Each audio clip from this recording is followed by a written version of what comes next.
வணக்கம் ஃப்ரெண்ட்ஸ். இன்றைக்கி நம்ம பேச போகிறது நம்மளை பற்றி தான். அதாவது மிடில் கிளாஸோட வாழ்க்கையை பற்றி.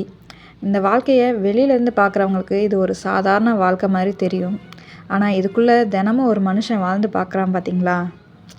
அதில் இருக்கிற வலிகளும் சின்ன சின்ன சந்தோஷங்களும் வேறு யாருக்குமே புரியாது. முதல்ல நம்ம வாழ்க்கையில் இருக்கிற வலிகளை பற்றி பேசிடுவோம். மிடில் கிளாஸோட மிகப்பெரிய வலியே நம்ம மனசை அடக்கிட்டு வாழ்கிறது தான். துணி கடைக்கு போனால் நமக்கு ஒரு ட்ரெஸ்ஸு பிடிச்சிருக்கும்.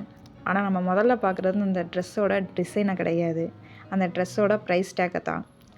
விலை அதிகமாக இருந்தால் இல்லைப்பா இந்த கலர் நல்லா இல்லை, டிசைன் நல்லா இல்லை அப்படின்னு நமக்கு நாமே பொய் சொல்லிவிட்டு இந்த ஆசையை அப்படியே மனசுக்குள்ளே புதைச்சிருவோம். இது எனக்கு மட்டும் இல்லை, நிறையா பேர்த்துக்கு நடந்திருக்கு.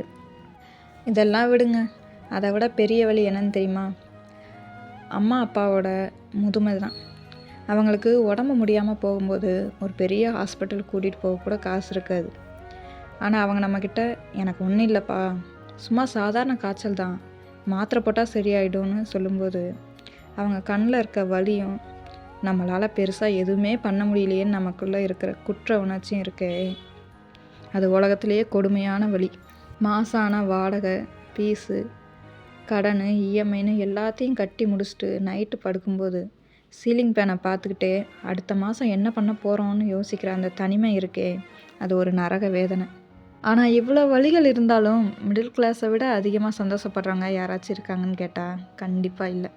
ஏன்னா நமக்கு சந்தோஷப்பட பெரிய பெரிய விஷயங்கள் தேவையில்லை. மாதம் முழுக்க கஷ்டப்பட்டு மாத கடைசியில் அப்பா வாங்கிட்டு வர்ற அந்த ஒரு பொட்டலம் பரோட்டா சால்னாவில் மொத்த குடும்பமே உட்காந்து ஒன்றா சாப்பிட்றோம் பார்த்தீங்களா? அதில் கிடைக்கிற சந்தோஷம் 5 ஸ்டார் ஹோட்டலில் கூட கிடைக்காது.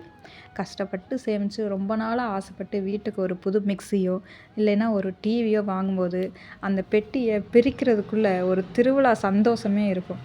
அக்கம் பக்கத்து வீட்டிலலாம் இருக்கிறவங்கெல்லாம் வந்து என்னப்பா புதுசாக வாங்கியிருக்கீங்களா அப்படின்னு கேட்கும்போது ஒரு கெத்து இருக்கும் பாருங்கள், அதுக்கு ஈடு இணையே கிடையாது.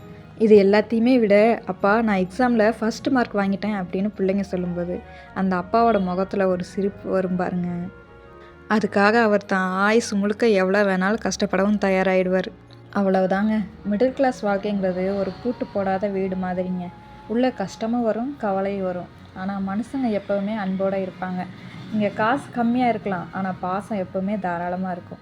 உங்கள் வாழ்க்கையிலே இந்த மாதிரி நீங்கள் கடந்து வந்த ஒரு யதார்த்தமான ஒரு வழியையோ அல்லது சந்தோஷத்தையோ கீழே கமெண்டில் பகிர்ந்துக்கோங்க.